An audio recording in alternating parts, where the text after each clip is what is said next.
This is a brand new Hofner 501 handmade in Germany, and this video is 5 things you didn't know about Paul McCartney's Beatle basses. Number 1. Paul actually had 2 Hofners.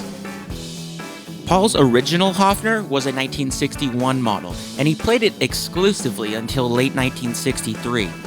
His first model had a few unique features, including these individual tuners with rugby ball style heads, a vertical logo on the headstock, and a flat, non-arched back. But easily the biggest difference are the pickups. This earlier model, now referred to as the cavern bass by fans, has both of the pickups by the neck. These are also different pickups from the ones that are used on the more common Mersey style bass like I have. By 1963, though, Paul's Hofner was already showing wear, and he even had to resort to taping a pickup in place to prevent it from falling through the body. So he got a new one, and he primarily kept this one as a backup. Sometime in 1964, Paul had the bass refinished, and the Sunburst is not the same as the Hofner one, it's actually a Fender style, and he also had a custom pickup mount made to avoid having to do the tape fix from before.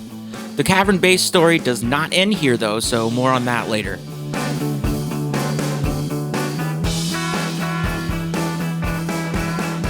Number 2, Paul's Hofner was a bit of a rare model. McCartney's famous Hofner, the one he still plays today, was somewhat of a hybrid model. A few key differences between this one and the other one: it had a Hofner script logo and strip tuners, as well as an arched back. Now I know that there are other differences here, but I'm not going to go over all of them in this video. Although technically it's a 1963 instrument, it has many features that date it to 1962. For example, the strip tuners on Paul's bass are typical of a 1962 model. Experts say that the pots on McCartney's bass date to the 28th week of 1963, but even this isn't a reliable way of dating these instruments. I have heard from experts that Hofner likely just had boxes of components sitting around, which is how it would be possible for a technician to just grab old stock parts from the previous year when assembling the instrument. McCartney's bass was likely assembled in the fall of 1963 using a body that they already had sitting around from 1962. Regardless, for this reason, Paul's bass is sometimes referred to as a V62 by Hofner when they make reproductions. Something else that makes Paul's bass sort of exceptionally unusual is that the pickups here are actually spaced a little bit too wide. So you may have noticed that Paul's Hofner, the bridge pickup, is actually pretty low spaced. It's very set far down, almost towards the tailpiece further than it should be. Now I would guess this is because they are handmade instruments, so there's going to be some variations between each one. But it definitely changes the look of the instrument. This particular model has the odd, widely spaced pickups, and I'm pretty happy about that. Now, honestly, this probably has zero effect on tone, because Paul pretty much only used the neck pickup anyhow.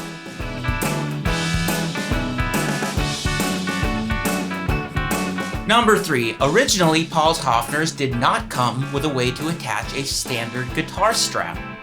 So this is kind of a fun one. If you look at early photos, you'll notice that Paul looks a bit awkward. This is because these violin basses originally came with no strap buttons. So in this photo, Paul actually has an acoustic strap rigged all the way up to the headstock. Now Hofner supplies a leather strap, but the way you attach it is just bizarre. First, you have to unscrew the tailpiece and permanently attach this leather loop with a D-ring on it. Then, this clip is supposed to go onto the D-ring. For the neck portion, you loop it underneath the neck where there's a small little hidden overhang, and then you tie it all in a leather knot. Okay, so the idea of taking a screwdriver to my new guitar was just not appealing to me, and I can only assume Paul probably felt the same way. Also, if you attach it that way, you have a permanent metal part that is probably going to rub on the finish when you put it in the case, so no thanks. I was incredibly surprised at how complicated the strap attachment process is. Now keep in mind, this is mine, this is a normal modern Hofner, but Paul's would not have even had that strap button there. Paul eventually settled using the neck loop method, but he actually clipped directly onto the tailpiece. This probably was not great for his intonation, but honestly, he probably didn't care.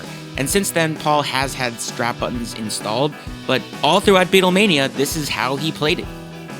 To be honest, I actually can't figure out why this strap button is here, because you have to remove it in order to attach the strap the so-called proper way. So if anybody knows, let me know in the comments.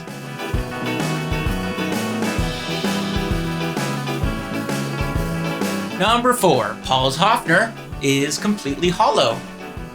So a lot of people don't realize this, but these basses are completely hollow inside. They do not have a center block, which makes them incredibly light. So when people ask, hey, why doesn't Paul play the Rick anymore? It's like, come on, the guy is in his 80s and that thing weighs like 10 pounds. It's not hard to see why he loves the Hofner. Because your Rickenbacker is not much better. I like this one, it's lighter. Oh, and just a little detail, if you ever do decide to buy one of these violin-style basses, just make sure you check if it's hollow, because the majority of these actually have a center sustain block, and it does add a decent amount of weight.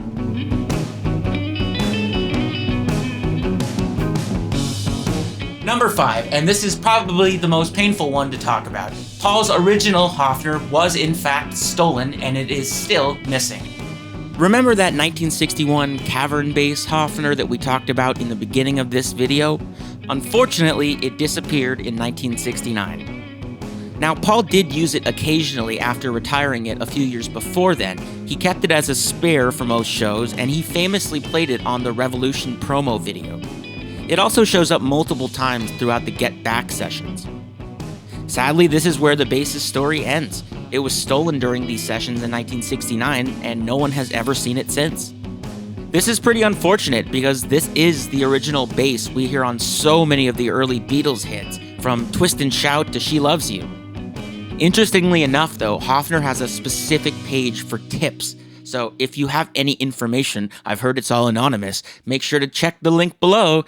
Now, because I know people are going to ask, I am going to do a quick tone demo. Heads up, I am going to be using pretty much only this pickup because, let's face it, that's the reason I bought the bass, and that's probably the reason why you're all here. So here it is. Here's the Hofner 501 Mersey violin bass, handmade in Germany. Here it is.